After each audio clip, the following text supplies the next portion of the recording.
안녕하세요. 고은 변호사들 TV의 서진수 변호사입니다. 저는 이호영 변호사입니다. 네, 정욱 변호사입니다. 네. 반갑습니다, 여러분.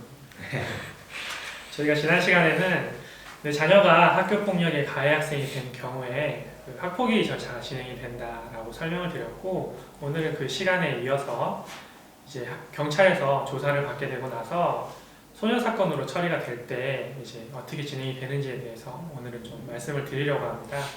그래서 일단 아이가 학교폭력의 가해 학생이 되는 경우에 경찰서에서 이제 조사를 받으라고 연락이 오게 되는데, 경찰 조사를 받고 나면 경찰분이 이 사건은 소년 사건으로 처리를 하게 됩니다 라고 통지를 받게 되거나, 아니면 일반 형사 사건으로 처리를 하게 됩니다 라고 통지를 받게 됩니다. 근데 이 어떤 사건은 소년 사건으로 처리를 하고 어떤 사건은 형사 사건으로 처리를 한다고 하는데, 사실 이게 왜 차이가 나는 거죠? 네, 소년법의 적용 대상은 만 10세 이상부터 만 19세 미만의 자입니다.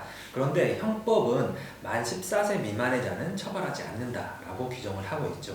그래서 자녀의 나이가 만 10세 이상부터 만 14세 미만에 해당하는 경우라면은 소년법만 적용이 되고요. 그 다음에 만 14세 이상부터 만 19세 미만이라면은 소년법과 함께 형법도 같이 적용되게 됩니다. 자녀 나이가 만 10세 이상부터 만 19세 미만의 자라면은 소년보호 사건으로 처리될 수도 있고, 형법이 적용돼서 형사 사건으로 처리될 수도 있습니다. 그럼 그 형사 사건으로 처리가 되는 거랑 소년보호 사건으로 처리가 되는 게 뭐 좀 차이점이 있는 건가요? 네, 소년보호 사건으로 진행이 되면은 일단은 보호처분이라는 것을 받게 되기는 하지만 전과가 남는 것은 아니기 때문에 아이들에게는 유리한 측면이 있습니다. 다만 그 아이들 입장에서는 일반 형사 사건으로 진행되면은 벌금을 납부하고 끝나게 돼서 좋아하는 경우도 있습니다. 그런데 소년보호 사건으로 처분되는 경우에는 이게 소년물심사원을 가거나 보호관찰을 계속해서 받아야 되는 그런 부분이 있어서 그걸 싫어하는 아이들도 있죠. 결국에는 형사 사건으로 하면 뭐 보통은 이제 단순 폭행 이런 거니까 벌금형이 나올 수 있는데, 그건 보통 벌금 이제 부모님이 내주고 하시니까 아이들은 크게 뭐 상관이 없는데, 소년 사건 처리가 되면 분류심사원도 갈 수 있고 보호관찰도 받게 되고 하는 이제 소년이 있는 그 불편함 같은 게 있으니까 좀 싫어할 수도 있긴 하겠네요. 네, 보통은 그 벌금도 아이들이 납부를 하는 게 아니라 부모님들이 납부를 하기 때문에 아이들의 입장에서는 크게 부담을 안 느끼는 경우가 많이 있습니다. 아이들은 소년보호 사건보다는 일반 형사 사건으로 처리되기를 희망하는 경우도 있죠. 그런데 벌금형도 어찌됐든 간에 전과에 해당하기 때문에 장기적으로 봤을 때 아이들이 나중에 성년이 됐을 때는 소년보호 사건으로 처분되는 것보다는 훨씬 불리한 결과가 나올 수 있죠.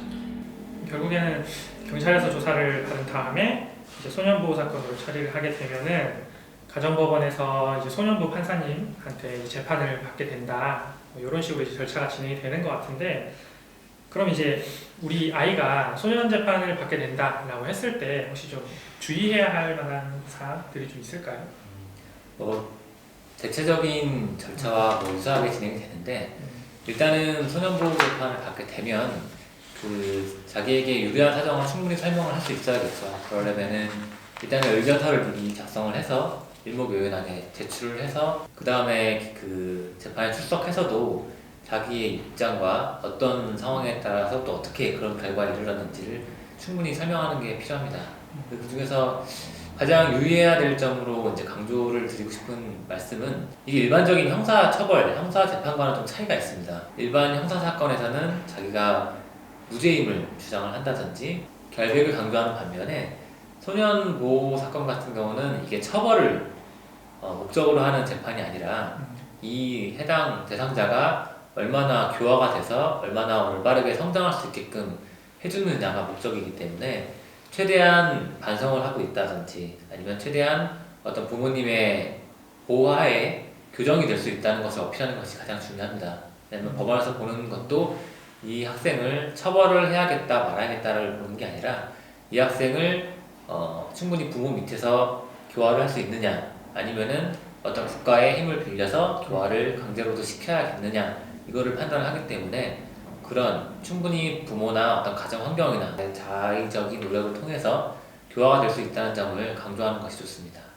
결국 소년 사건에서는 그 부모님의 보호력이 중요하다라는 얘기 같네요. 그러니까 결국에는 뭐 부모님이 보호력이 충분히 있는 경우에는 뭐 굳이 국가가 뭐 법원이 개입해서 아이를 뭐 분리심사원에 보낸다거나 보호 처분을 한다거나 이렇게 좀 조치를 취할 필요성이 적어지니까 좀 가정 내로 돌려보낼 수 있는 여지가 생기는데 이제 뭐 아이를 집에서 방치하고 있어서 보호력이 떨어진다라고 하면은 이 아이를 그냥 집으로 돌려보냈을 때 다시 또 뭐 비행을 재차 3차 저질러서 이제 소년부로 계속해서 송치가 되는 일들이 벌어지니까 법원 입장에서는 이제 그런 걸 그냥 둘 수는 없으니 뭔가 좀 이렇게 후견적으로 개입을 해서 좀 아이를 분리심사원에 보낸다거나 보호 관찰을 한다거나 아니면 정도가 심할 때는 소년원으로 보낸다거나 이렇게 좀 보호 처분을 할 수밖에 없는 형태로 진행이 되는 것 같네요.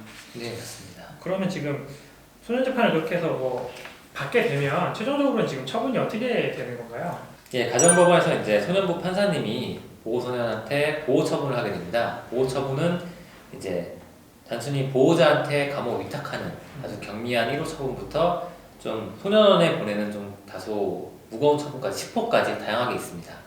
결국에는 뭐 보호 처분도 1호부터 10호까지 사실 다양하게 있는데 오늘 저희가 뭐 그 처분 얘기까지 다 하기는 좀 길어질 것 같고 일단 오늘은 소년보호 사건이 뭔지에 대해서는 좀 간단히 말씀을 나눈 것 같으니까 이 정도로 하시고 다음 시간에는 아까 그 나왔던 소년 분류심사원에 대해서 좀 이야기를 나눠봤으면 하네요. 오늘은 뭐 이 정도로 하시고 자 그러면 다음 시간에 또 뵙겠습니다. 감사합니다. 저희 영상이 도움이 되셨다면 좋아요와 구독. 눌러주세요. 와.